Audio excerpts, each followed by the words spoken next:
ప్రారంభించుకుందాం. మాటను చదువుకొని కొద్దిసేపు మనము ధ్యానములోనికి సాగిపోదాం. పరిశుద్ధులైన మోషే గారి ద్వారా దేవుడు మనకు అందించిన కాండములు 5 అయితే 5 కాండములో ఆరంభపు కాండమైన ఆది కాండము 31వ అధ్యాయము 3వ వచనాన్ని చదువుకుందాం. ఆది కాండము 31వ అధ్యాయము. అప్పుడు యెహోవా నీ పితరుల దేశమునకు నీ బంధువుల యొద్దకు తిరిగి వెళ్ళము, నేను నీకు తోడయుండెదనని యాకోబుతో చెప్పగా. యాకోబు, చాలండి, జాగ్రత్తగా విందాం. పరమ నుండి దేవుడు భూమి మీద నరుడైన యాకోబు గారితో మాట్లాడుతున్నాడు.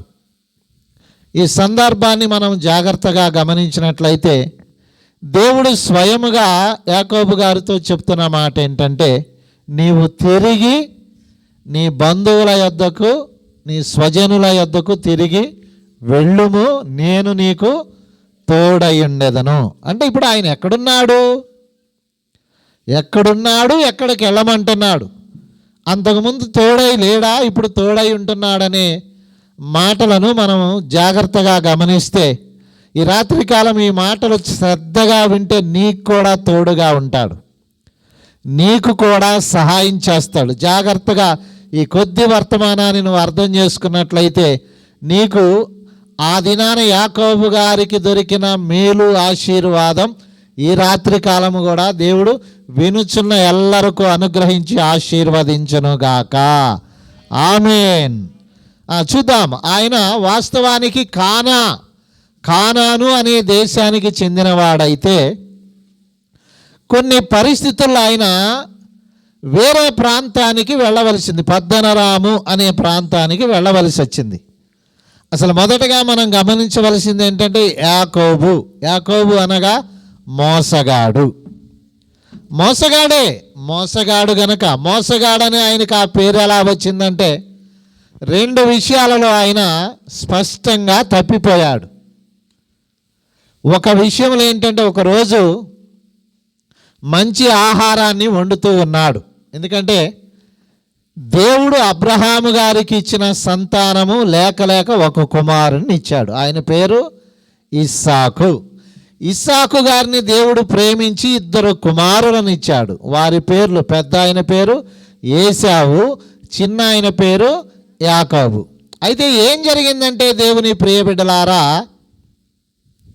ఒకరోజు ఇంట్లో కూర్చొని, అంటే ఇక్కడ పరిణామం ఏంటంటే తల్లికేమో చిన్న కుమారుడంటే ఇష్టం, తండ్రికేమో పెద్ద కుమారుడంటే ఇష్టం. తల్లి ఇంట్లో ఉండి వండే వంటకాలన్నిటినీ యాకోబు గారు చక్కగా నేర్చుకున్నాడు కనుక ఒకరోజు ఇంట్లో వండుతున్నప్పుడు పెద్ద కుమారుడు అడవికి వెళ్ళి వేటాడటం నేర్చుకున్న నైపుణ్యం గలవాడు అలసిపోయి ఆ రోజు ఏమీ దొరకలేదు కానీ ఆకలితో ఇంటికి వస్తే పొయ్యి మీద తమ్ముడు ఒక మంచి కూరను వండుతున్నాడు. ఆ కూర ఎలా ఉందంటే ఎర్రగా ఉన్నది. ఆ ఎర్రగా ఉండే కూరను చూసే తలకి ఏశావుకు ఆశ పుట్టి, తమ్ముడా కొంచెం నాకు పెట్టవా అని అడిగితే ఈ చిన్నవాడైన యాకోబు పెద్ద ఆయనతో అంటున్నాడు, నువ్వు ఇంట్లో పెద్దోడివి కదా, నీ జ్యేష్ఠత్వపు హక్కును నాకు ఇచ్చేయి. అంటే పెద్దోడుగా ఇక నుంచి నేనుండే భాగ్యం నాకు, నువ్వు నాతో ఒక ఒడంబడిక చేసుకున్నట్లయితే నీకు ఇప్పుడే నేనుండేదాన్ని నీకు పెడతానంటే ఆయన ఆకలితో ఉండి జ్యేష్ఠత్వం అనే దాన్ని సరిగా అర్థం చేసుకోక, అవగాహన లేక, రెండోది ఆహారం కన్నా అది పెద్ద ముఖ్యం కాదని ఏం చేశాడంటే తమ్ముడు చేతిలో చేసి జ్యేష్ఠత్వపు హక్కును అమ్మేసుకున్నాడు. అంటే యాకోబు గారేమో తెలివిగా ప్రవర్తించాడు, పెద్ద ఆయనేమో ఆహారం కోసం దాన్ని పెద్దగా అవలీలగా దాన్ని తృణప్రాయంగా తుంచివేశాడు. ఏది ఏమైనా అక్కడ అన్న అయిన ఏశావు తమ్ముడు పెట్టిన ఆహారాన్ని తిని జ్యేష్ఠత్వాన్ని హక్కును అమ్మేసి వెళ్ళిపోయాడు. అక్కడ మోసం జరిగింది. మామూలుగా అన్నయ్య వచ్చి పెడితే పెట్టాలి కదా, కానీ లిటికేషన్ ఏం పెట్టాడు చెప్పండి, నీకున్న హక్కును నాకిస్తే నేను అన్నం పెడతానని ఒక మోసపూరితమైన ప్రయోగాన్ని ప్రయోగిస్తే అక్కడ అన్న తమ్ముడి చేతిలో మోసపోయాడు.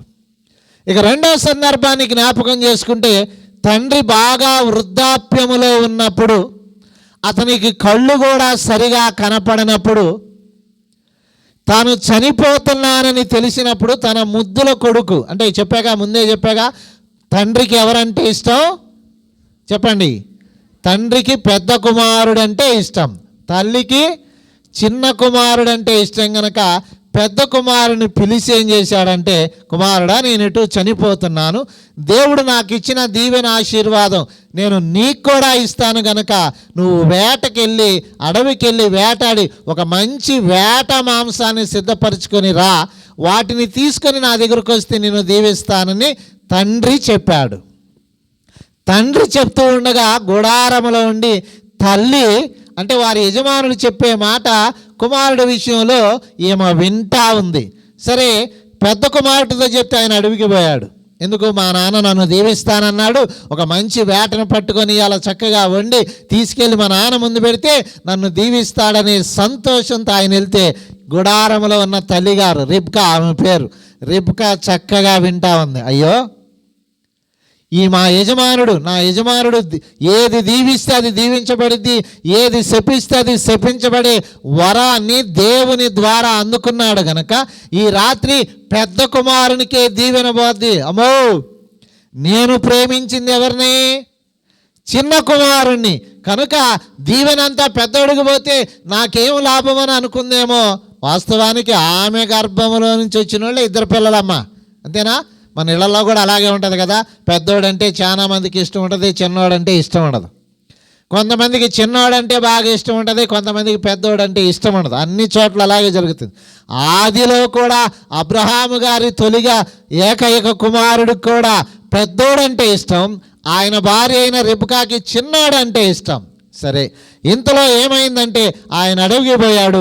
ఈ లోపు ఆ తల్లి చిన్నోడిని పిలిచి, రే కుమారుడా, మీ నాన్న చెయ్యేసి దీవిస్తే దీవెనైపోద్దురా, శపిస్తే శాపమైపోద్దురా, నా మాట విని నువ్వు మీ నాన్న దగ్గరికి నేను వెళ్ళి మన మందలో ఉన్న ఒక వేటను తీసుకురా, చక్కగా వండుతా, మీ నాన్న దగ్గరికి తీసుకెళ్ళంటే అప్పటికి యాకోబు గారు, అమ్మా నాకేమో చెప్పండి, నా ఒళ్ళంతా నున్నగా ఉంటుంది, అన్నయ్యకేమో ఒంటి నిండా రోమాలు ఉంటాయమ్మా, మరి నాన్న తడివి చూస్తే నీ చేతికి వెంట్రుకలే లేవేంటి నా కుమారుడా అని ఒకవేళ తడివి చూస్తే నాకు దీవెనకు బదులుగా శాపం వచ్చిద్దామా, I will be a cursed, నేను శపించబడతానమ్మా అన్నప్పుడు కూడా తల్లి ఏమందంట, కుమారుడా దానికి నేను తగిన ఏర్పాట్లు చేస్తానని ఇంట్లో ఒక డ్రెస్ ఉంటే ఆ కుమారుడికి చక్కగా అలంకరించి దానిని గొర్రెబొచ్చుతో కూడా చక్కగా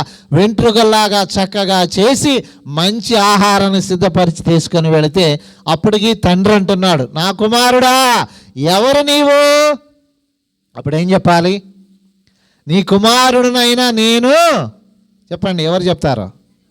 నీ కుమారుడినైనా నేను యాకోబుని అని చెప్పాలా. కానీ తెలివి కలిగిన వాడు గనక మొదటే అన్నను మోసం చేశాడు గనక ఇక్కడ తండ్రి దగ్గర కూడా తెలివిగా వెళ్ళి నీ జ్యేష్ఠ కుమారుడినైనా యోసేపును అన్నాడు. తండ్రికి ఏమో వినపడుతుంది కానీ కనపడదు గనక, అయినా తండ్రి ఒక మాట అన్నాడు, స్వరము యాకోబుదే, కానీ ఈ డ్రెస్సు లేకపోతే ఈ శరీరం మాత్రం యోసేపుదని ఏమీ చేయలేక అడిగి, ఒకసారి నన్ను ముద్దు పెట్టుకో దగ్గరికి రా అంటే దగ్గరికి వెళ్ళి ముద్దు పెట్టుకున్న తర్వాత నువ్వేనా అంటే నేనే నానా అని చెప్పి తండ్రితో స్వయంగా అబద్ధమాడి ఆయన దీవెనంతా యాకోబు గారు కొట్టేశాడు.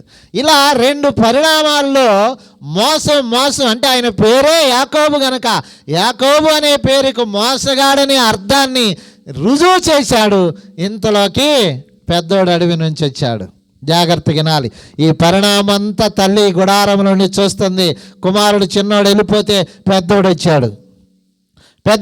నానా నువ్వు లేచి నన్ను దీవించంటే ఆయన అంటున్నాడు, నువ్వెవరు నాయన అంటే ఆయన అంటున్నాడు, నీ జ్యేష్ఠ కుమారునైనా చెప్పండి యోసేపుని అన్నాడు. మరి ఇందాక వచ్చింది ఎవరు? అప్పుడు వెంటనే యోసేపు అర్థం చేసుకున్నాడు, ఆహా, ఇందాక నన్ను మోసం చేశాడు, ఇప్పుడు మా నాన్నను మోసం చేశాడని చెప్పి అక్కడ నుంచి కక్ష పెంచుకున్నాడు అన్న అయిన యోసేపు. సరే, ఈలోపు ఏదేమైనా తల్లి కుమారుని పిలిచిన, ఆయన మీ అన్నయ్య కత్తి పట్టుకొని నిన్ను చంపాలనుకుంటున్నాడు, నువ్వు అర్జెంటుగా ఈ ప్రాంతాన్ని విడిచి మా మామ, అదే మా మేనమామ ఉన్నాడు కదా మా అన్నయ్య, వాళ్ళ ఊరు వెళ్ళిపో అని చెప్తే సరే తప్పించుకొని వెళ్ళిపోయి పారిపోయి ఆ ప్రాంతంలో ఉంటున్నాడు. జాగ్రత్తగానండి, ఆ ప్రాంతంలో ఉన్నాడు. అక్కడ ఏం జరిగిందో దరిదాపుగా మీ అందరికీ తెలిసి ఉంటుంది కనుక నేను చెప్పాలనుకున్న అంశాన్ని మాత్రమే చెప్పి ముగించటానికి ప్రయత్నం చేస్తున్నాం. ఇలా అక్కడున్నాడు. మరి ఆయన కూతుర్ని ప్రేమించాడు, వారి కొరకు 7 సంవత్సరాలు కొలువు చేశాడు. అలా ఉంటే అక్కడికి వెళితే మామ చేతిలో చాలా లెక్కగా ప్రవర్తిస్తూ ఉన్నాడు. ఎందుకంటే అన్ని చోట్ల మోసం చేయటానికి కుదిరిద్దా? అన్ని చోట్ల దొంగతనం చేయటానికి కుదరదు కదా. ఒకసారి దొంగతనానికి వెళ్తే ఆ రోజు కుదరవచ్చు, ఆ రోజు కుదరకపోవచ్చు. అలాగే యాకోబు గారు కూడా ఆ ప్రాంతంలో ఉంటే మామ ఒక్కొక్కసారి రివర్స్ అవుతా ఉన్నాడు. ఏది ఏమైనా ఇక కొన్నాళ్ళకి ఇక్కడ ఉండటం అనవసరం అని చెప్పి ఏం చేశా అంటే తను ఊరు వెళ్దామని ఆశపడతా ఉన్నాడు.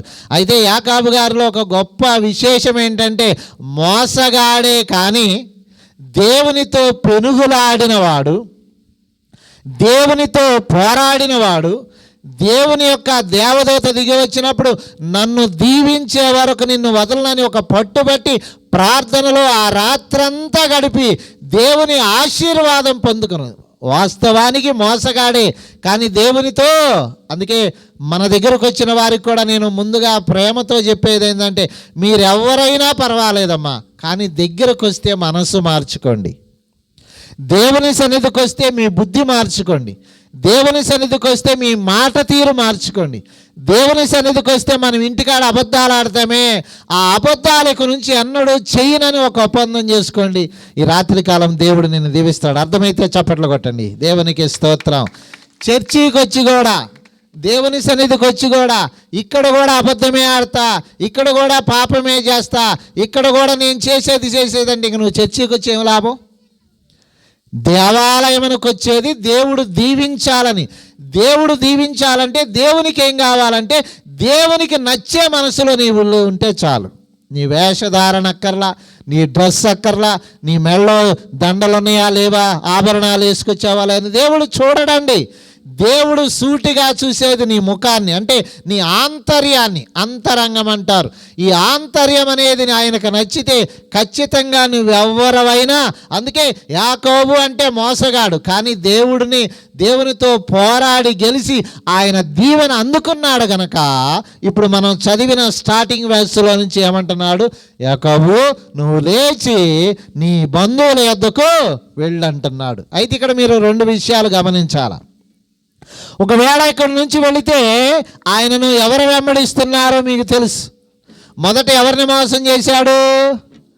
అన్నను మోసం చేశాడు. మరి ఊరుకుంటాడు అన్న మామూలుగా విద్యలో వేటాడటంలో బాగా ఆరితేరినవాడు గనక తమ్ముడు దొరికితే వాడిని ఒక దెబ్బతో చంపాలని ఆయన ఎదురు చూస్తూ ఉన్నాడు. ఇక రెండవ పరిణామం ఏంటంటే ఈయన ఇంటికాడకు వచ్చాడు, అదే మేనమామ ఇంటికి వెళ్ళాడు. సరే, ఆ మేనమామ ఇంటి దగ్గర ఆయనకి 2 కూతుర్లు ఉంటే వారిని పెళ్లి చేసుకున్నాడు. ఆ గొర్రెలు కాసి ఒక ఆమె కొరకు 7 సంవత్సరాలు కొలువు చేశాడు. అక్కడ కూడా మోసపోయాడులే. మోసగాడికి ఎప్పుడైనా ఒక దెబ్బ తగులుతానే ఉంటుంది కదా. సరే, ఏదేమైనా ఒక కుమార్తెను చేసుకున్నాడు, రెండవ కుమార్తెను కూడా చేసుకున్నాడు. ఇక్కడ విషయం ఏంటంటే ఈ 2 కుమార్తెలను వెంట పెట్టుకొని, పుట్టిన పిల్లలను వెంట పెట్టుకొని, సంపాదించింది అంతటి పెట్టుకొని మావగా తెలియకుండా ఇంట్లోంచి పారిపోతున్నాడు. బుద్ధి అడగబోద్ది, అంతేనా? కొంతమందికి బుద్ధి మారదు కదా. కొంతమంది అంటే తిరణాలకు వెళ్తారంట. తిరణాలకు వెళ్ళిన తర్వాత ఇదంతా అంటారంట. ఆయన ఏం చేస్తా, అదా ఏది నువ్వు అడిగింది అనగానే ఇది తీసి ఇటు పెడతారంట. ఆయనేమో ఏది నువ్వు అడిగింది వాళ్ళకి తెలుసు, ఏది అడుగుతారు అది అంటారంట.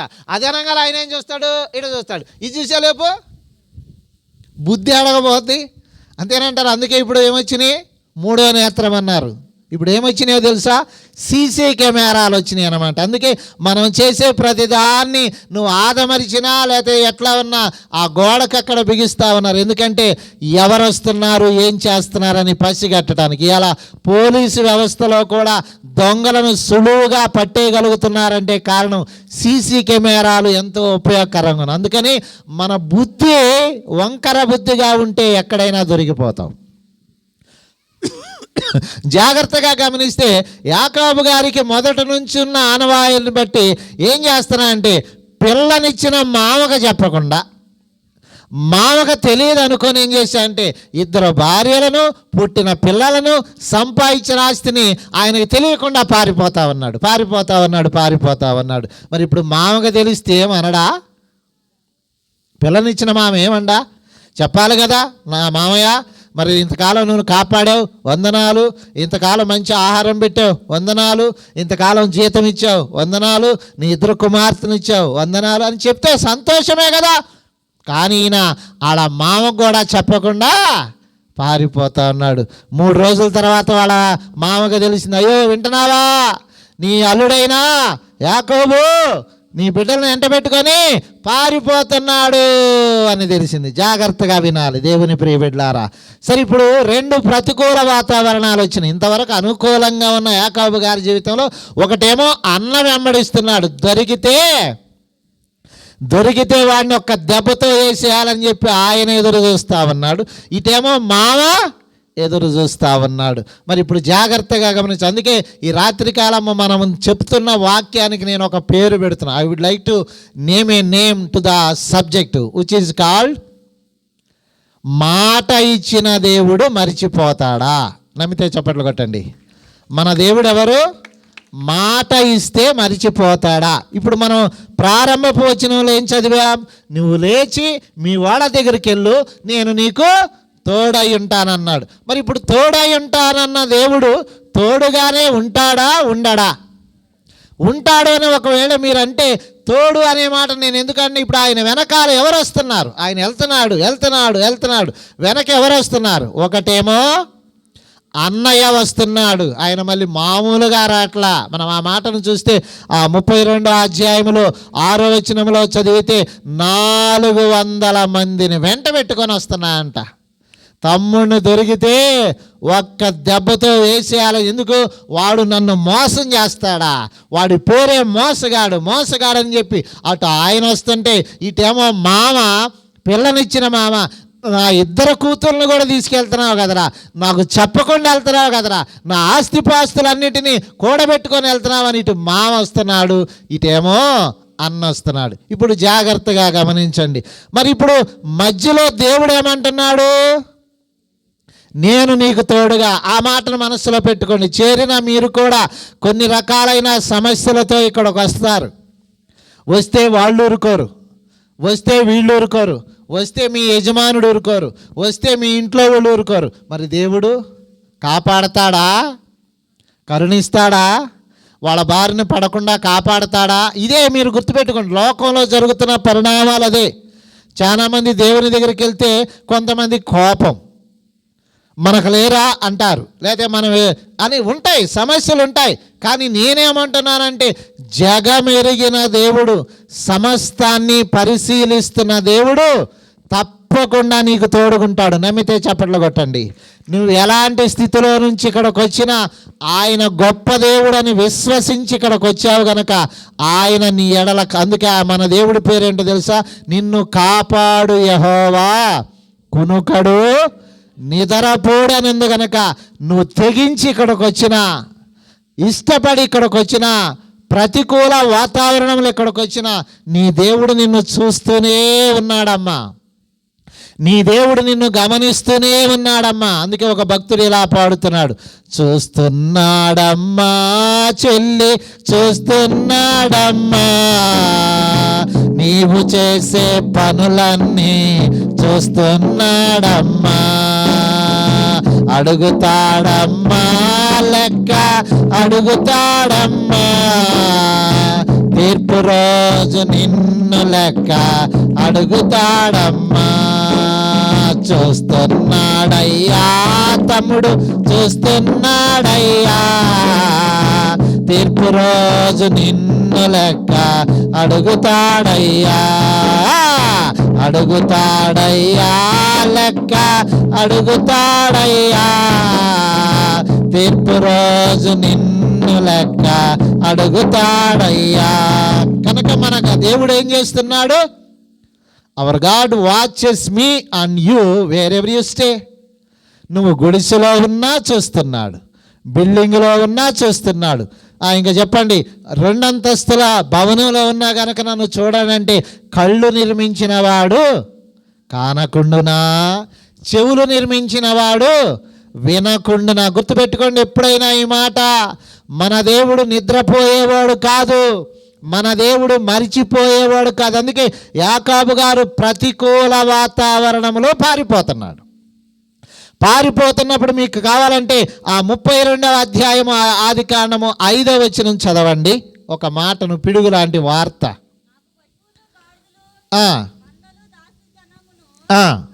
కలరు, నీ కటాక్షము నా యందు కలుగునట్లుగా.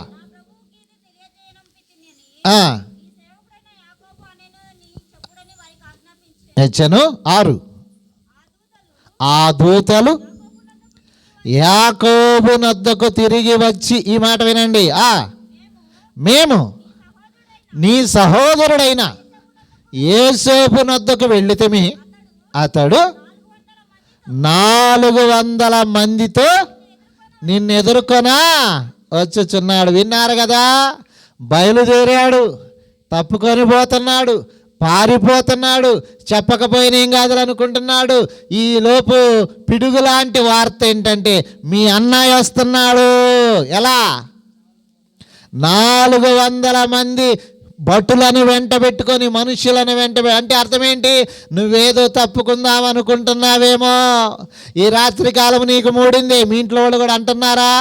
నీకు మూడిందే, నీకు మూడిందే, నీకు అయిపోయేవే నువ్వు అంటున్నారా? నేను అంటున్నాను, దేవుడేమంటాడు? మనుషులు అలా అంటారు, దేవుడేమంటాడు? దేవుడేమంటాడంటే ఇదిగో నేనున్నా. చప్పట్లు కొట్టండి, దేవునికి స్తోత్రం. మనుషుడేమో నీకు మూడింది అంటాడు, దేవుడేమో నీకు నేను తోడుగా ఉన్నాను. ఇక్కడ చూడండి, అన్నేమో మనుషులను వెంట పెట్టుకొని వస్తా ఉంటే ఎవరికైనా ఎలా ఉంటుందండి? సమ్మగా ఉంటుందా, కమ్మగా ఉంటుందా? పైగా ఎలా వస్తున్నాడు? కత్తులు, గుదియలతో దొరికితే వేసేద్దామని ఊపులో వస్తుంటే యాకోబు గారు గడగడ గడగడ గడగడ ఉనికిపోతున్నాడు. అయితే గొప్ప విషయం ఏంటంటే దేవుడు ఏమన్నాడు? ఆ 9వ వచనంలో మీరు చదవండి కావాలంటే. అప్పుడు యాకోబు, నా తండ్రివైన అబ్రహాము దేవా, నా తండ్రివైన ఇస్సాకు దేవా, నీ బంధువుల యొద్దకు తిరిగి వెళ్ళుము, నీకు మేలు చేసేదనని నాతో చెప్పిన యెహోవా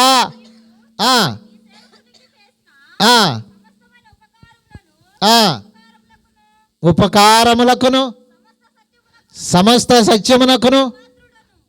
చాలు చాలు. అక్కడ ఏం చేస్తున్నా అంటే గడ గడ గడ వణిగిపోతూ దేవునికి ప్రార్థన చేస్తున్నాడు. మీరు చెప్పండి, ఎంతోమంది దేవుని సన్నిధికి వచ్చారు కదా, ప్రార్థన పనిచేస్తుందా? ప్రతికూల వాతావరణంలో పనిచేస్తుందా? వాన వస్తున్నప్పుడు పనిచేస్తుందా? వివాదం అవుతున్నప్పుడు పనిచేస్తుందా? మీకేదన్నా అనారోగ్యం వస్తే పనిచేస్తుందా? చెప్పండి. నమ్మితే నమ్మినట్లుగానే చెప్పండి. మీరు బాగా భయంకరమైన వేదనలో ఉన్నారు, భయంకరమైన శోధనలో ఉన్నారు. ఆ టైంలో ప్రార్థన చేస్తే ప్రార్థనకు ఫలితం వచ్చిద్దా? ఈ టైంలో డాక్టర్ గారి దగ్గర తీసుకెళ్ళాలి కానీ ఈ టైంలో ప్రార్థన అంటావేరా, ఈ టైంలో పాస్టర్ గారి దగ్గరికి వెళ్ళావేరా, అరే ప్రాణం పోతే నువ్వు ఇస్తావా అని ఒకవేళ ఎవరైనా అంటే ప్రార్థన పని చేస్తుందా? పని చేస్తుంది అని నమ్మితే చప్పట్లు కూడా దేవునికి స్తోత్రం చెప్పండి. నమ్మని వాళ్ళు ఎవరైనా ఉంటే చప్పట్లు కొట్టండి. ఓకే, దేవునికి మహిమ కలుగును గాక. దేవుడు ఎవరంటే నువ్వు ఆదమరిచి నిద్రపోయినా ఆయన నిద్రపోడు, నువ్వు ఒకవేళ మర్చిపోయినా ఆయన మరిచిపోవుటకు ఏముంది వాక్యం? అన్యాయస్తుడైన దేవుడు కాడు. దేవుడు మరిచిపోడు. దేవుని బిడ్డ, ఆయా ప్రాంతాల్లో నుండి ప్రయాసపడి వస్తున్నావు, ఆయా ప్రాంతాల్లో నుండి ఇబ్బంది పడుతూ వస్తున్నావు. ఆయా ప్రాంతాల్లో నుండి కొన్ని సమస్యలున్నా దేవుని దగ్గరకు వస్తున్నావు. కొంతమంది ఒకవేళ నిన్ను వెళ్ళొద్దన్నా నేను వెళ్ళేదని నువ్వు వస్తే భయపడగాక. అందుకే మన చేతిలో ఉన్న బైబిల్ను చేత్తో పట్టుకుంటే ఈ బైబిల్లో 365 రోజులకు తగ్గట్టుగా దేవుడు మనకిచ్చిన ఒకే ఒక్క వాగ్దానం ఏంటో తెలుసా? భయపడకు. చప్పట్లు కొట్టండి. భయపడద్దు. Fear not. ఎందుకో తెలుసా? నిన్ను పిలిచినవాడు చూస్తున్నాడు, నిన్ను పిలిచినవాడు నిన్ను గమనిస్తున్నాడు, నిన్ను రమ్మన్నవాడు నీ గురించి ఆలోచన చేస్తున్నాడు. మనుషులు ఆలోచన చేస్తారు నీ అంతు చూడాలని, మనుషులు అనుకుంటారు ఏదైనా అపాయం సృష్టించాలని. కానీ దేవుడు ఎవరో తెలుసా? వారి ఆలోచనలను చెడగొట్టి ప్రతికూల వాతావరణం అనుకూలంగా మారుస్తాడు. దేవునికి మహిమ కలుగును గాక. ఇప్పుడు మనకు ముందు తేలాల్సినవి 2. ఒకటేంటంటే అన్న బయలుదేరి వస్తున్నాడు అన్నాడు. ఇప్పుడు అన్న చేతిలోంచి ఎలా కాపాడతాడు? పైగా ఎలా వస్తున్నాడు? 400 మందితో ఎంట పెట్టుకొని వస్తుంటే ఒక్క యాకోబు గారు ఏం చేయగలడు చెప్పండి? చేయగలడా? వల్లయిద్దా? కుదిరిద్దంటారా? వేసేస్తాడంటారా? పైగా వాగ్దానం నేను ముందే చెప్పా, 2 సార్లు చదివాము. ఏమన్నాడు? నువ్వు లేచి వెళ్ళు, నీకు తోడుగా ఉంటానన్నాడు. తోడుగా ఉంటానంటే మరి ఇప్పుడు అన్న వస్తున్నాడు కదా, ఎట్ట తోడుకుంటాడు? ఆయనేమో పైగా వెళ్ళిన మనుషులు కూడా అయ్యో మీ అన్న మామూలుగా రాట్లా, కోపంగా వస్తున్నాడు, వెంట పెట్టుకొని వస్తున్నాడు, కత్తులు గుదిలతో నీ అంత చూడాలని వస్తున్నారని వాళ్ళ మనుషులే స్వయంగా చెప్పారు కదా. మరి దేవుడు ఏమంటున్నాడు? భయపడకు యాకోబు, భయపడకు, నేను నీకు తోడై ఉంటా, నీ బంధువుల దగ్గరికి నువ్వు తిరిగి వెళ్ళి అంటున్నాడు. ఇప్పుడు చూడండి, దేవుడేమో తోడుగుంటానన్నాడు, ఇటుపక్కేమో ఇప్పుడు మీరు ఇక్కడ కూర్చున్నారమ్మా, ఇటు పక్క ఆకాశంలో మేఘావృతమైంది, ఏ క్షణాయినైనా వాన రావచ్చు అని మీ అందరికి అర్థమైపోయింది. మరి ఇప్పుడు మీటింగ్లో కూర్చున్నాం, ఏమైంది? వాన వచ్చిద్దా, ఆగిపోద్దా? జాగ్రత్తగా వింటే నీ విశ్వాసం, నువ్వు దేవుని నమ్మే క్రమాన్ని బట్టి, అందుకే ముందే అన్నాడు నీ విశ్వాసమే నిన్ను స్వస్థపరచునన్నాడు. గనక నీ కార్యం జరగాలంటే మనకు అవసరమైంది ఏంటంటే, ప్రభువా నువ్వు విన్నావు కనుక తప్పకుండా ఈ సమయంలో నీ శక్తిని, నీ గొప్ప అద్భుతాన్ని చూపిస్తావని నువ్వు నమ్మితే ఆ మేఘం వచ్చిద్ది మన మీదగానే. ఒకసారి మేము ఇలాగే డిసెంబర్ 25 క్రిస్మస్ వచ్చింది కదా, ఆ క్రిస్మస్కు సంబంధించిన ముందు అడ్వాన్స్గానే సెమీ క్రిస్మస్ ఏర్పాట్లు చేశాం చుండూరు మా ప్రాంతంలో. జాగ్రత్తగా వినండి. వేదిక మీద దైవ సేవకులు, నేను పిలిచిన వాళ్ళు సుమారుగా 7 దైవ సేవకులు ఉన్నారు. ఈ ఎదురుగా చూస్తే 50 మంది విధవరాళ్ళు ఉన్నారు, 30 మంది అనాథ పిల్లలు ఉన్నారు. ఇక మా బంధువులు, ఆ చుట్టుపక్కల వాళ్ళు, సంఘం సంబంధించిన వాళ్ళు ఒక మొత్తం మీద ఒక 150 మంది 200 మంది దాకా ఉన్నారు. జాగ్రత్తగా వినండి. బ్రహ్మాండమైన ఏర్పాట్లు చేశాం. కేక్ తెచ్చాం, బట్టలు తెచ్చాం, భోజనాలు ఏర్పాటు చేసాం. వీళ్ళందరూ ఎదురు చూస్తున్నారు, మా కొత్త బట్టలు ఇస్తాడు అని ఎదురు చూస్తున్నాం. వేదిక మీద దైవ సేవకులు ఉన్నాం. ఈ లోపు ఏమైంది తెలుసా? ఆకాశం నల్లగా అయిపోయింది. ఈ నవ్వుతున్న ముఖాలు ఏమైనాయి? ఎందుకంటే ఆకాశం నల్లగా అయితే ఏమైంది చెప్పండి? కొద్దిసేపట్లో వాన రావచ్చు. రెండోది మనుషుల్లో పడిపోయింది, ఆహా ఈ ఫంక్షన్ అంతా ఫెయిల్ అయిపోద్ది, ఇప్పుడు వాన వచ్చేస్తుంది, మనం తడిచిపోతాం. ఈ పాస్టర్ గారు ఏర్పాట్లు చేశాడు కానీ పైన మేఘమంతా మేఘావృతమైంది, ఏ క్షణమైనా వాన రావచ్చు అనుకున్నారు. నిజంగా జాగ్రత్తగానండి. నేను కూడా వేదిక మీద ఉండి అడు చూస్తున్నా. ఎందుకంటే నేను కూడా మానవుడినే కదా. ఇన్ని ఏర్పాట్లు చేశాం ప్రభువా, ఎంతోమంది వచ్చారు, పాపం విధవరాళ్ళు వచ్చారు, అనాథలు వచ్చారు ప్రభువా, ఎంతోమంది దైవ సేవకులు ఉన్నారు అని ఆలోచన చేస్తుంటే నా మనసులోకి వచ్చిన ఒక చిన్న ఆలోచన ఏంటంటే, వేదిక మీద ఎవరున్నారు? దైవ సేవకులు ఉన్నారు. దైవ సేవకులు ఉన్నప్పుడు దేవుడు ఎప్పుడు కూడా అంటామా అబాసు పాలు చేయడంట. నమ్మితే చప్పట్లు కొట్టండి. ఎందుకంటే దేవుడు నిన్ను బట్టైనా నన్ను దీవిస్తాడు, నన్ను బట్టైనా నిన్ను దీవిస్తాడు. అందుకే విధవరాళ్ళ పక్షాన ఏమన్నాడు చెప్పాలా? విధవరాలి పక్షాన వ్యాజ్యం ఆడతానన్నాడు గనక అక్కడున్న తల్లులు భర్తను కోల్పోయిన వాళ్ళు దేవునికి మొరపెడుతున్నారు. అమ్మా ప్రార్థన చేయండి, ప్రార్థన చేయండి, కొద్దిసేపట్లో వాన రాబోతున్నట్టుగా ఉంది, ప్రార్థన చేయండి అంటూనే ఉన్నాం. దైవ సేవకులను దేవుడు నాకు చూపిస్తూ ఉన్నాడు. చూపిస్తూ కళ్ళు మూసుకొని అట్లాగే ఉన్నాం. మేము చూస్తుండగా మేఘము మా మీదకి వెళ్తా ఉంది. చప్పట్లు కొడదామా? బా, ఈ నల్ల మేఘం మా మీదకి వెళ్తా ఉంది. ఏడకెళ్తుంది? మిమ్మల్ని దాటి వెళ్తున్నది. దేవునికి స్తోత్రం. నీ ప్రార్థన వింటాడు, నీ ప్రార్థనకు సహాయం చేస్తాడు. దేవుడు ఎవరంటే మనమైనా నిద్రపోవచ్చు కానీ ఆయన కునుకడు, నిద్రపోడు గనక స్పష్టంగా స్వయంగా చూసిన దాన్ని చెప్తున్నామా. అంత భయంకరమైన వాన రావలసి ఉండగా మేము చూస్తుండగానే దేవుడు వానను మా ప్రాంతం నుండి ఇంకో ప్రాంతాన్ని తీసుకెళ్ళదు. కొద్దిసేపు తర్వాత చూస్తే అంత తెల్లగా ఉంది. చప్పట్లు కొడదాం. దేవునికి స్తోత్రం. అంటే దేవునికి అసాధ్యమైంది ఏదీ లేదు. ఇప్పుడు మనకు తేలాల్సిన విషయం ఏంటంటే, అన్న మోసగించాడని తమ్ముడిని చంపటానికని 400 మందితో వస్తున్నాడు వచ్చేసాడు. ఇప్పుడు ఏమైంది మనం చదువుదాం. 33వ అధ్యాయము 3వ వచనం నుంచి చదువుదామా? ఆదికాండము 33వ అధ్యాయము 3వ వచనం, లేకపోతే 4 ఏదైనా చదవండి. తాను వారి ముందర వెళ్ళొచ్చు. చూడండి, తన సహోదరుని సమీపించు వరకు 7 మార్లు నేలకు సాగిలపడెను. అప్పుడు యోసేపు జాగ్రత్తగానండి, దగ్గరకు వచ్చేసింది. అమ్మా చూడండి, ఎదురేమో అన్న 400 మందితో వస్తున్నాడు. ఈలోపు వస్తున్నాడని తెలిసిన తర్వాత తన వాళ్ళను ముందు పెట్టాడు. ఈలోపు యాకోబు గారు 7 మారులు నేలకు సాష్టాంగపడి, ప్రభువా అయ్యో నాయనా, మా అన్న వస్తున్నాడు అన్నాడు. వచ్చేసాడు. మీరు ఇప్పుడు జాగ్రత్తగా వినాలి. ఏమైంది? దేవుని మహాత్యం అక్కడ బయలుపడిద్దా? అన్న చకచకా పొడి చేస్తాడా? పొడవనిస్తాడా? అందుకే నేనన్నా, సిలువలో యేసుక్రీస్తు వారు మరణించింది మనం చనిపోవటానికా, బ్రతకటానికా? సిలువలో ఆయన రక్తం కార్చింది మనము రక్తం కార్చటానికా, మనము సంపూర్ణ ఆరోగ్యంతో ఉండటానికా? సిలువలో ఆయన దెబ్బలు తింది మనము దెబ్బలు తినటానికా, దెబ్బల నుంచి విడిపించటానికా? అంటే మన దేవుడు మన శిక్షను ఆయన శిక్షగా ఎందుకు భరించాడంటే, నా కుమారుడు రోగిష్టిగా ఉండకూడదు, నా కుమారుడు ఇబ్బందులు పడకూడదు, నా కుమారుడు సమస్యల నుండి త్వరగా పరిష్కరించబడాలి, నా కుమారుడు ఇబ్బందిని నేనే నా ఇబ్బందిగా చేసుకుంటానని ఆయన సిలువలో గొప్ప కార్యం చేస్తే, నేను అంటున్నాను, నమ్మిన నువ్వు సమస్యలతో ఇక్కడికి వస్తే మీ యజమానులు కొడతాడనో, మీ ఇంటి వారు తిడతారనో, లేకపోతే ఇంకేదో ప్రతిబంధకాలు ఉంటే, నేను అంటున్నాను, దేవుడు ఆ సమస్య నుండి విడిపిస్తాడా?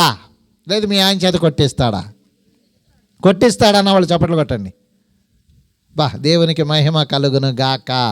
మీ ఆయన గురించి బాగా తెలుసు, బోధిస్తున్న నా గురించి బాగా తెలుసు, వింటున్న నీ గురించి బాగా తెలుసు గనక ఈ లోకానికి, అందుకే ఏమంది మన వాక్య ప్రకారం చూస్తే, పాపులను రక్షించుటకు క్రీస్తు యేసు ఈ లోకమును ఎందుకు వచ్చాడు? Son of man has come to seek and save which was last. నశించిన దానిని వెదకి రక్షించటానికి వచ్చాడు కానీ శిక్షించటానికి రాలా. మనల్ని ఇబ్బందులు పాలు చేసి ఆయన ఆనందంగా ఉండటానికి రాలేదమ్మో. మనం ఇబ్బంది పడుతుంటే ఆ ఇబ్బంది నుండి తప్పించి, సమస్యల నుండి తప్పించి నేనున్నానని చెప్పడానికి వచ్చాడు. చప్పట్లు కొడదాం. అలాంటి గొప్ప దేవుడు అంట సమీపించాడు. ఆ మాట చదవండి, తర్వాత మాట. ఇప్పుడు చదివిన మాట తర్వాత, అప్పుడు యోసేపు అతని ఎదుర్కొన పరిగెత్తుకొని వచ్చి, చూడండి టెన్షన్, పరిగెత్తుకొని వస్తున్నాడంట. పరిగెత్తుకొని వస్తే ఏం చేస్తాడు? పొడిచి అవతలేస్తాడు. అంతే కదమ్మా. ఎదురు ఎవరైనా మనకు ఎదురవుతుంటే ఏం చేస్తాడమ్మా? పరిగెత్తుకొని వచ్చి ముద్దు పెట్టుకుంటాడా? పరిగెత్తుకొని వస్తున్నాడంటే అర్థమైందా? నీ అంతు చూస్తాను ఆగరా అని అర్థమే కదా. చూడండి, పరిగెత్తుకొని వచ్చి అతనిని కౌగలించుకొని అతని మెడ మీద పడి ముద్దు పెట్టుకొని, నేను చప్పట్లు కూడా దేవునికి స్తోత్రం చెప్దాము. What a wonder, what a miracle. బా ఎంత ఆశ్చర్యం అండి. పొడుస్తానని వచ్చినవాడు, చంపుతానని వచ్చినవాడు, 400 మందిని వెంట పెట్టుకొని వచ్చినవాడు ఏం చేశాడంట? తమ్ముడా తమ్ముడా అని చెప్పి వాటేసుకొని మెడ మీద పడి ముద్దు పెట్టుకొని అంట. ఎలా సాధ్యం చెప్పాలా? ఎలా సాధ్యం? ఎలా సాధ్యమైంది? ఏం జరిగింది అక్కడ? ఏమన్నా జిమ్మిక్కలు ఏమన్నా జరిగినాయి అక్కడ అంటే యాకోబు గారు ముందే సాగిలపడ్డాడు. రెండోది, యాకోబు గారితో దేవుడు ఏం చెప్పాడు? నేను నీకు తోడై ఉంటాను. అందుకే ఈ రాత్రికాలం సభకు వచ్చిన ఈ వాక్యాన్ని వింటున్న దేవుని ప్రియ జనాంగమా, దేవుడు నీతో ఒక్కసారి నేను నీకు తోడై ఉంటానని చెప్తే ఆయన మాట తప్పడు, మాట మార్చడు, అబద్ధం ఆడడు, మాటని వెనక్కి తీసుకోడు. గుర్తుపెట్టుకోండి, ఆడి తప్పుటకు ఆయన నరుడు కాడు, అబద్ధం ఆడుటకు ఆయన మానవుడు కాడు.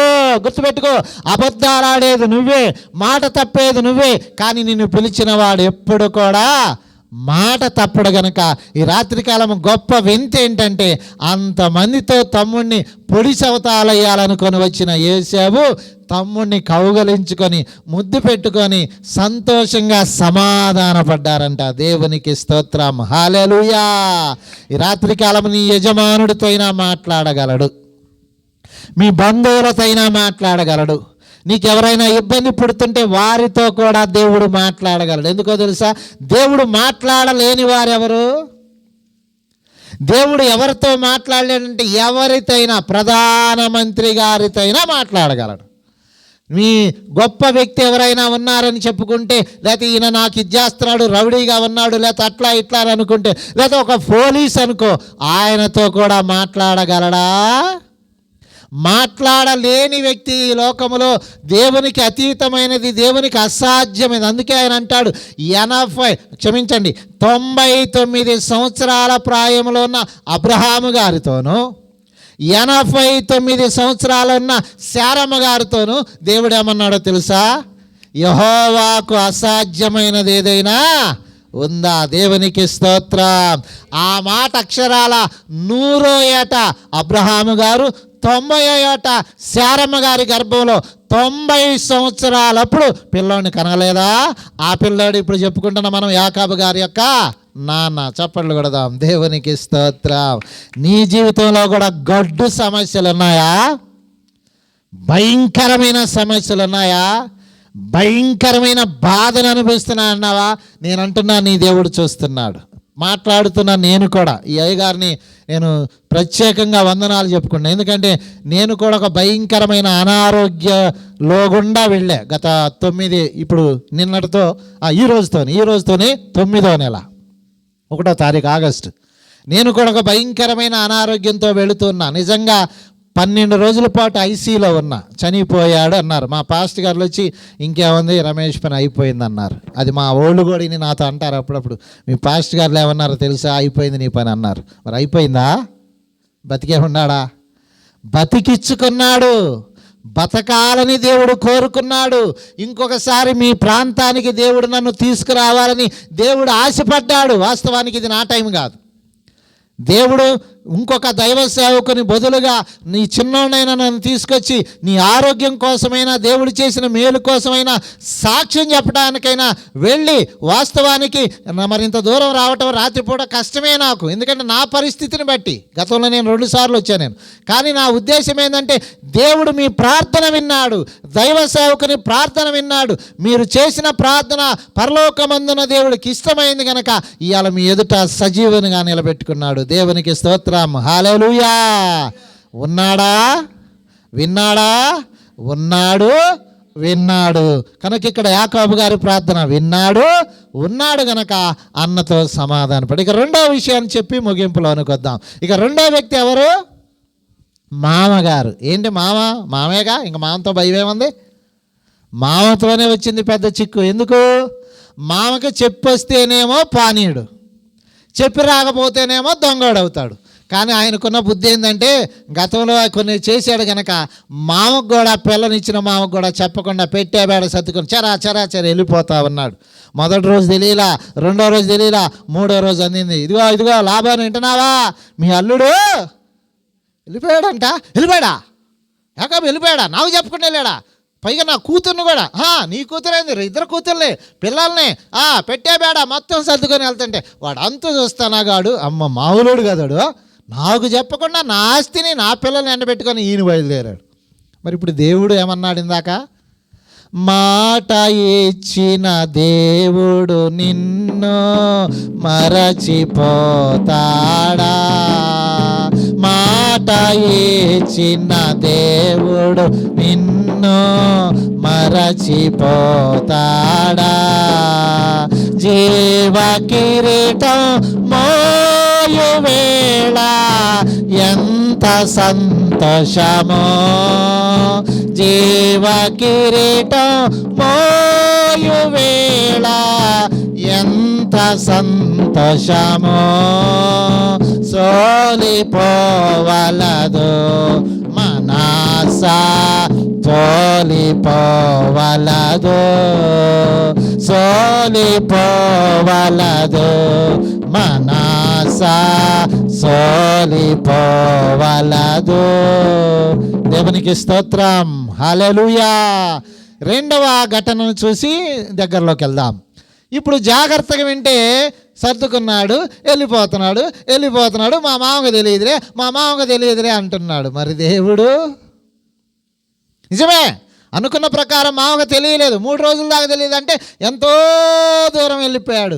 ఈలోపు మామ పౌరుషం వచ్చింది. రే అల్లుడా, పెద్ద కుమార్తెనిచ్చా, చిన్న కుమార్తెనిచ్చా, నీకు ఏమీ లేకుండా మీ నాన్న దగ్గర, మీ అమ్మ దగ్గర నుంచి పారిపోయి వస్తే నా మేనల్లుడని నిన్ను చేర్చుకుంటే నా 2 కూతుళ్ళని, వాళ్ళ బిడ్డల్ని, ఆస్తిపాస్తుల్ని వెంట పెట్టుకొని నాకే చెప్పకుండా వెళ్తావని ఈయన బయలుదేరాడు. మరి ఈయన ఎట్టెళ్తాడు?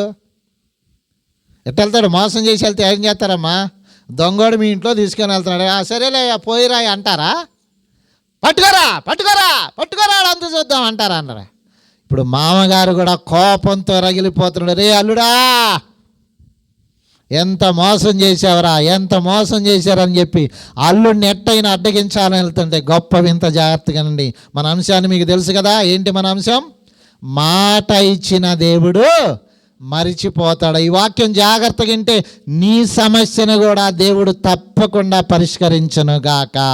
ఈ రాత్రికాలం నువ్వు ఎలాంటి పరిస్థితుల్లో నుంచి వచ్చినా నువ్వు వెళ్ళేతలికి దేవుడు ఆ సమస్యను చక్కదిద్దునుగాక. నీ వారితో మాట్లాడునుగాక. నీ కోపిష్ఠులైన వారితో, లేకపోతే నీ కోపంతో నీ ఎదుట, నీ మీద, నీ ఇంకా ఎలాగైతే ప్రతికూలంగా ఉన్న వాతావరణ పరిస్థితులన్నిటినీ దేవుడు అనుకూలంగా మార్చునుగాక. చూడండి, వెళుతూ ఉన్నాడు. దేవుని కృప ఏంటంటే వెళుతూ ఉండగా ఆ రాత్రి చీకటపడితే తెలుసు కదా, అక్కడ వాళ్ళు ఉంటారు, విశ్రాంతి తీసుకుంటామంటే పరలోకమందున్న దేవుడు స్వప్నంలో బయలుపడి, ఇదిగో సిరియావాడైన లాబాను, ఎవరయ్యా? నేనే, అబ్రహాము దేవుడను నేనే. ఏంటి నువ్వు యాకోబు విషయంలో ఎక్కడికి వెళ్తున్నట్టున్నావే? ఇదిగో యాకోబుతో మంచి కానీ చెడ్డ కానీ మాట్లాడేటప్పుడు జాగ్రత్త. ఎందుకని? అతడు నా కుమారుడు, అతడు నాతో పోరాడి గెలిచాడు గనక అతని పేరు నేను ఇశ్రాయేలుగా మార్చాను గనక ఇప్పుడు అతనితో వెళ్ళి వివాదం పెట్టుకునేవు, అతనిదేదో నీ అంతు చూస్తాననేవు, జాగ్రత్త అని దేవుడు ఆ రాత్రే అడ్డగిచ్చాడంట. చప్పట్లు కొడదామా? అంటే సమస్యను గుర్తెరిగిన దేవుడు ముందే వెళ్ళి ఆయనతో మాట్లాడితే, ఇప్పుడు మీరు చెప్పండి, కత్తి తీసుకొని వెళ్తున్నాడు, ఏం చేస్తాడు? సమస్యను సృష్టించాలనుకున్నాడు, ఏం చేస్తాడు? దేవుడు మాట్లాడిన తర్వాత దేవునికి ఎదురైతే ఏదగలడా? అందుకే పరిశుద్ధులైన పౌలు గారు సౌలుగా ఉన్నప్పుడు దేవుడు ఒక మాట అంటాడు. సౌలు గారు ఏమి నిర్ణయించుకున్నా అంటే, కనపడిన వాళ్ళనెల్లా కొడదాం, కనపడిన వాళ్ళనెల్లా జైల్లో వేద్దాం, కనపడిన వాళ్ళందరినీ ఇబ్బంది పెడదామంటే దేవుడు ఒక దినాన దమస్కు పట్టణంలో ఉన్న క్రైస్తవులను కూడా పట్టి బంధించి చెరసాలేద్దాం, అప్పటికే స్టెఫన్ గారిని కూడా చంపి వెళ్తుంటే దేవుడు సౌలు గారిని ఎల్లనిస్తే ఏమన్నాడో తెలుసా? సౌలా, మునికోలలకు ఎదురు తన్నుట నీకు కష్టం. చప్పట్లు కొడదాం. అంటే నాతో పెట్టుకొని నాకే వ్యతిరేకంగా నువ్వు పోవాలంటే నీ వల్ల ఇద్దా?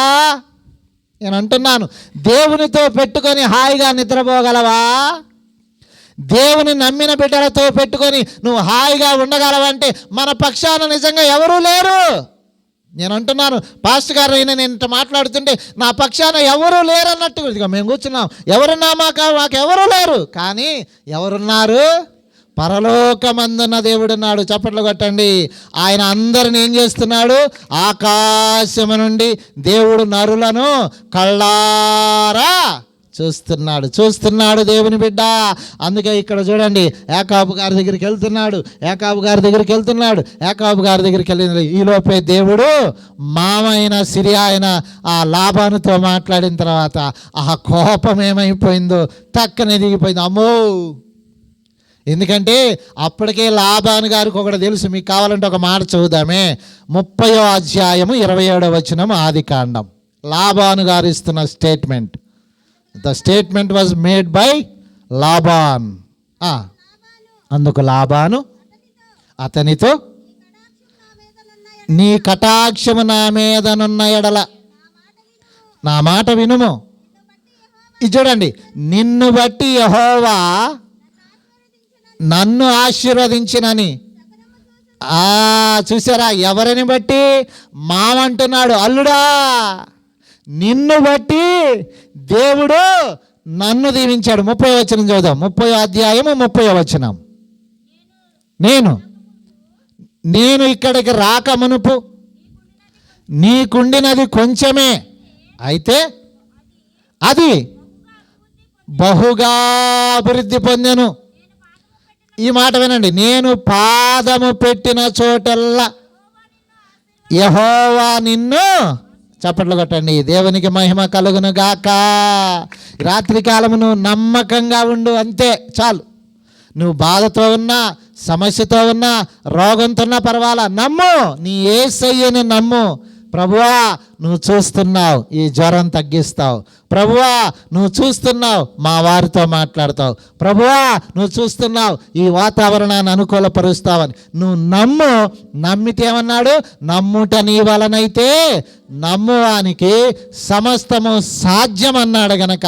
ఇప్పుడు చూడండి, మామగారితో దేవుడు మాట్లాడే తలకి ఆ పౌరుషం, ఆ ఉక్రోషం, ఆ యొక్క కోపం అంతా తగ్గిపోయి కొట్టాలని వచ్చాడు, తన్నాలని వచ్చాడు, అల్లుని వేసేయాలని వచ్చాడు, బుద్ధి చెప్పాలని వచ్చాడు, వార్నింగ్ ఇవ్వాలని వచ్చేసాడు.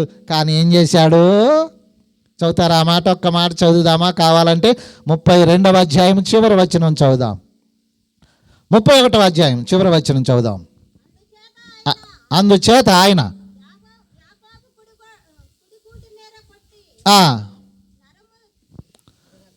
అది కాదమ్మా, 31 చివరి వచనం. తెల్లవారినప్పుడు లాబాను లేచి తన కుమారులను తన కుమార్తెలను వెంట పెట్టుకొని ముద్దు పెట్టుకొని, ఇది చూడండి, ఎందుకు వచ్చాడు? దీవించడానికి వచ్చాడా? అంతు చూడటానికి వచ్చాడా? చెప్పాలా? నిద్రపోతున్న వాళ్ళు చెప్పాలా? దీవించటానికి వచ్చాడా? అంతు చూడటానికి వచ్చాడా? అంతు చూడటానికి వచ్చాడు. గుర్తుపెట్టుకో, మనం అందరం ఇలాంటి పరిస్థితిలో నుంచి వెళ్తాం. కానీ దేవుడు ఎవరో తెలుసా? ఆ అననుకూల పరిస్థితిని అనుకూలంగా మారుస్తాడు. కక్ష కార్పణ్యంతో ఉంటే స్నేహితులుగా మారుస్తాడు. గుర్తుపెట్టుకో, నువ్వు బాగా రగిలిపోతున్న వ్యక్తి ఎవరైనా ఉంటే ఆయన కొరకు నువ్వు ప్రార్థన చేయి. దేవుడు నీ ప్రార్థన ఆలకించి ఆయన ఏం చేస్తాడో తెలుసా? నీకు మిత్రువుగా చేస్తాడు. నమ్మితే చప్పట్లు కొట్టండి. నిన్ను బాగా శిక్షిస్తున్నాడు, నిన్ను బాగా ఇబ్బంది పెడుతున్నాడు, పద్దాక నీ మీదకు వస్తున్నాడు, నీతో కోపం పెట్టుకున్నాడు, పద్దాక నీతో గొడవ పెట్టుకున్నాడు, ఇంటి పక్కన ఆయన పద్దాక నీతో వివాదం పెడుతున్నా అంటే నువ్వు ఎదురు తిరిగి మాట్లాడగాక. పోట్లాడేవాడితో నువ్వు పోట్లాడితే ఏమైందంటే పోటాటన్నర అయింది. కానీ నువ్వేం చేయాలి? ప్రభువును నమ్ముకున్నావు కనుక గదిలోకి వెళ్ళు. అంతేనా? మత్తయి సువార్త 6:6 ప్రకారం నువ్వు ప్రార్థన చేయనప్పుడు నీ గదిలోనికి వెళ్ళి రహస్యమందున్న నీ తండ్రికి ప్రార్థన చేయము. రహస్యమందు చూసి నీ తండ్రి నీకు ప్రతిఫలం ఇచ్చినందు గనక నీ బాధ్యత ఏంటంటే కొడతాడు. కొట్టేటట్టుగానున్నాడు, సమస్యగానే ఉన్నట్టుంది. కానీ దేవుడు ఎవరో తెలుసా? నిన్ను చూస్తూ ఉన్నాడు గనక నేను అంటున్నాను, లాబాను కూడా ఆవేశంగా వచ్చాడు. నీ అంతు చూస్తారు అల్లుడా, నువ్వెంతరా నా ముందు పుట్టి నన్నే మోసం చేస్తావు, నా కూతుర్ని ఎండబెట్టుకెళ్తావు, నా ఆస్తిని తీసుకెళ్తావా అన్న. ఆయన వచ్చేసి ఏం చేశాడంట, ఆ కుమార్తెలను దగ్గర తీసుకొని ఒక దశలో అంటాడు, ఈ కుమార్తెలు నా కుమార్తెలే, ఈ అబ్బాయిలు నా అబ్బాయిలే, ఈ మంద నా మంది. ఎందుకు? ఏం చేయలేకపోతున్నాడు. ఏదో చెయ్యాలని వచ్చాడు, కానీ ఏమీ చేయటానికి ఎవరి మధ్యలో అడ్డుపడ్డారు? అందుకే నువ్వు కూడా ప్రార్థన చేస్తుంటే ఎవరు అడ్డుపడతారు? నువ్వు మనకి ఆ రౌడీలు ఉన్నారు, ఆయన తీసుకొద్దాం ఆగు, పోలీస్ స్టేషన్లో కేసు పెడదాం ఆగు. వద్దు, నీ దేవుడు చేతగాని వాడైతే నేనేం చెప్తా, వెళ్ళి కేసు పెట్టని. నీ దేవుడు ఎవరంటే ఎవరితో మాట్లాడాలో ఆయన మాట్లాడగలడు, ఎవరిని సముదాయించగలడు, ఎవరిని మెత్తన చేయగలడు, ఎవరిని ఆయన కఠినాత్మలను కూడా ఆ లైన్లోకి తేగలడు. ఆయనకి బాగా తెలుసు గనక ఆయన తలుచుకుంటే కానిది లేనిది ఉండనే ఉండదు గనక ఈ రాత్రి కాలమును మరి నీకు అర్థమైందా? రెండు విషయాలు చెప్పా. ఒకటి, అన్నయ్య చేతిలో నుండి తమ్ముడైన యాకోబు గారిని దేవుడు ఎలాగూ తప్పించాడో, ఎలాంటి పరిస్థితిలో తప్పించాడో అలా అది వినాల. ఎలాంటి పరిస్థితి? ప్రతికూలమైన పరిస్థితి, బహు భయంకరమైన గడ్డు పరిస్థితి. మీకు తెలుసలేదు, యాకోబు గారు అంటే మిక్కటముగా గడగడ గడగడ. ఎందుకంటే మరి మీదకి వస్తున్నారంటే హాయిగా ఉంటుందా? రండిరా చూసుకుందాం అంటారా ఏంది? 400 మంది వస్తున్నారంటే ఎలా ఉంది? గడ గడ గడగలాడిపోతున్నారు. కానీ వచ్చి వాటేసుకొని తమ్ముడా అన్నాడంటే ఎవరండి? అందుకే మన దేవుని పేరు ఆశ్చర్యకరుడు, ఆలోచనకర్త, బలవంతుడైన దేవుడు, నిత్యుడగు తండ్రి, సమాధానకర్తయగు అధిపతి, the prince of peace. His name is called the prince of peace. సమాధానపరుస్తాడంట. భార్యాభర్తలు బాగా పోట్లాడుకుంటే ఇంకా నువ్వు పోట్లాడావనుకో, నీ అంత చూస్తారా? మా అన్నయ్యని పిలుస్తారా? నీ వ్యవహారం తెలుస్తా అంటే వివాదం ఎక్కువైంది. దయచేసి ఒక్క అడుగు తగ్గి గదిలోకి వెళ్ళి ప్రార్థన చేయి. మీ ఆయన్ని శాంతిపరుస్తాడు, మీ ఆవిడ్ని శాంతిపరుస్తాడు, మీ వాళ్ళని ఎవరిని. ఎందుకంటే దేవుని పేరే, చెప్పండి, మన దేవుని పేరే సమాధానమునకు కర్తయగు అధిపతి అన్నారు గనక ఆ దేవుడి రాత్రికాలము యాకోబు గారితో మాట్లాడటమే కాకుండా యాకోబు గారి మీదకి వచ్చిన ఇరువురితో మాట్లాడి గడ్డు సమస్యలను, పేక మీదకి వచ్చిన సమస్యలను, ప్రాణం మీదకి వచ్చిన సమస్యలను తప్పించాడు. ఈ రాత్రికాలం నిన్ను కూడా తప్పిస్తాడా, తప్పిడా? ఇంకేమైనా డౌట్ ఉందా? Do you have any doubt? దయచేసి డౌట్ పెట్టుకుంటే దేవునికి ఇష్టమైన వాళ్ళు కాదు. దేవునికి ఎవరు కావాలి చెప్పండి? నమ్మేవారు కావాలి. ఒక ఆయన అంటున్నాడంట, యేసు ప్రభువారు మరణాన్ని జయించి తిరిగి లేచారు. ఓయ్ వింటున్నావా తోమా? తోమా, ఈ రాత్రి యేసు ప్రభువారు మరణాన్ని జయించి నాకు కనపడ్డారని 10 మంది శిష్యులు చెబుతుంటే ఈ తోమా ఏమంటాడు? నేను నమ్మను. నేను నమ్మాలంటే ఆయన గాయాలలో వేలు పెట్టి చూడాలి, 2 తాకాలి, ఆయన నాకు కనబడాలి, కనపడినప్పుడే నమ్ముతా అంటాడు శిష్యుడైనా. అప్పుడు ఏమన్నాడు?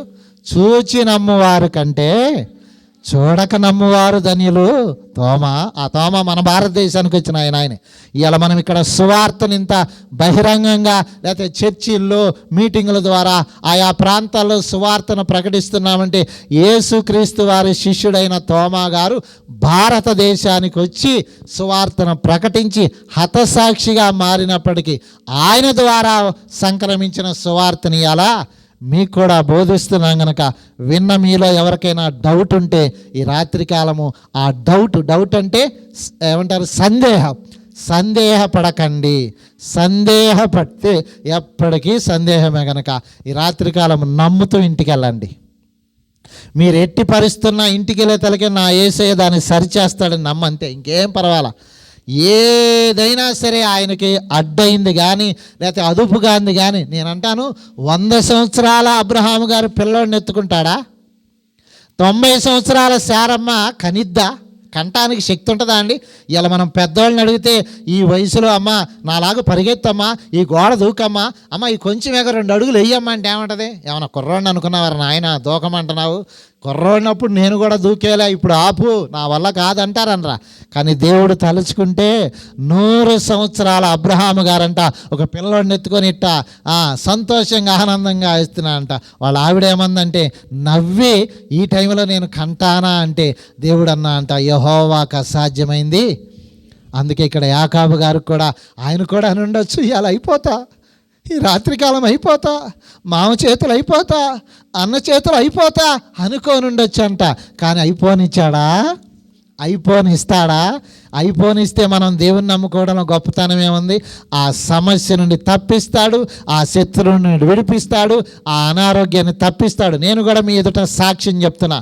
నిజంగా చనిపోయాననుకున్న నన్ను, నిజంగా చనిపోయాడు అనుకున్న నన్ను మరలా మీ యొద్దకు తీసుకొచ్చి ఈ బహిరంగ సభలో మరి మీ ఎదుట వాక్యాన్ని ప్రకటించేవాడుగా, సాక్ష్యం చెప్పేవాడుగా, సజీవ లెక్కలో నన్ను ఉంచాడంటే దేవుడు ఎవరంటే స్వస్థపరిచి యెహోవాను నేనే.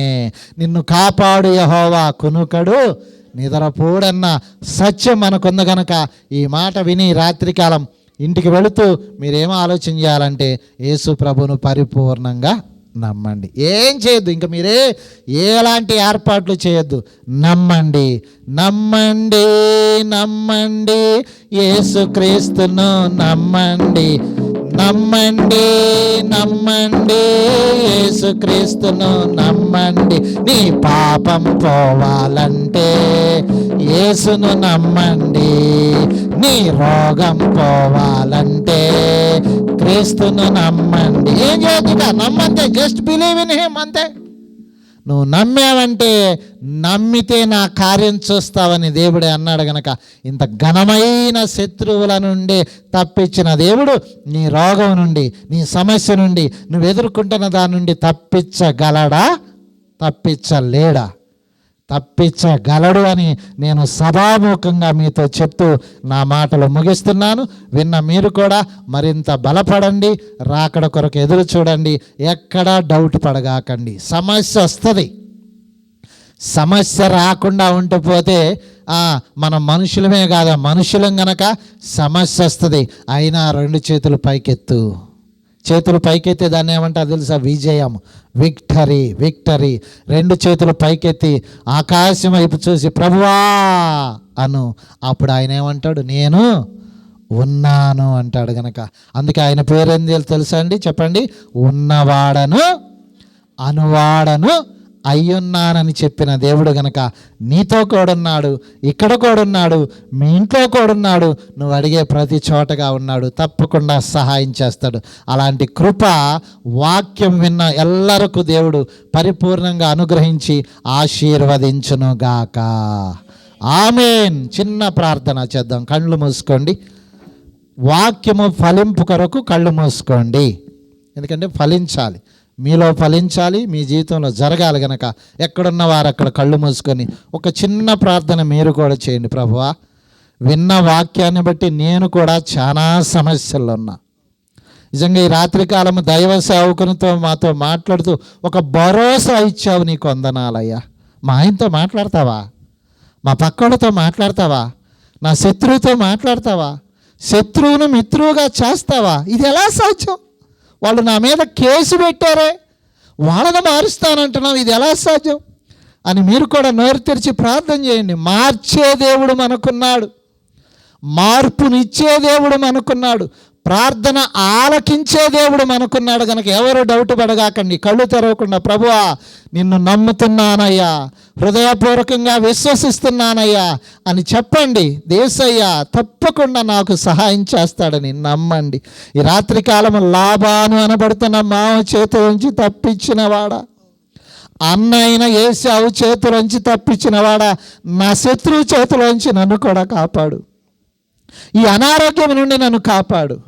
నా మీదకు వస్తున్న వాళ్ళతో మాట్లాడు, నన్ను అడ్డగిస్తున్న వాళ్ళతో మాట్లాడని నువ్వు కూడా నోరు తెరిచి అడిగితే అడుగుడి మీకు ఇవ్వబడును అన్నాడు గనక మీరు చేస్తున్న ప్రార్థన దేవుని దృష్టికి వినసొంపుగా ఉంటే ఈ రాత్రికాలం తప్పకుండా దయచేస్తాడు. ప్రార్థన చేద్దాం. ప్రభువా నీకు వందనాలు, నమ్ముతున్నాం, ఇక మాకు అపనమ్మకం ఉండకుండా సహాయం చేయండి. ఇంకంతే ప్రభువా, మేము మనుషులు కనుక అప్పుడప్పుడు డౌట్ పడుతూ ఉంటాం. వాన వచ్చిద్దేమో, గుద్దుతాడేమో, తన్నుతాడేమో, ఎదురైతేమో కుక్క గరిసిద్దేమో, పాము గరిసిద్దేమో, మీదకొస్తాడేమో అనుకుంటాం. కానీ నిన్ను విడువను ఎడబాయనని చెప్పిన దేవుడు మీరు మాకున్నారు గనక తప్పకుండా ఈ రాత్రికాలం ఈ కూడికకు వచ్చిన వారు, ఈ శబ్ద యంత్రం ద్వారా ఆయా ప్రాంతాలలో ఉండి ఈ మాటలు ఆలకిస్తున్న మా గ్రామ ప్రజలందరి కుటుంబాలలో, చుట్టుపక్కల ఉన్న బిడ్డలందరి కుటుంబాలలో నిశ్చయముగా ఒక గొప్ప కార్యం చేయండి,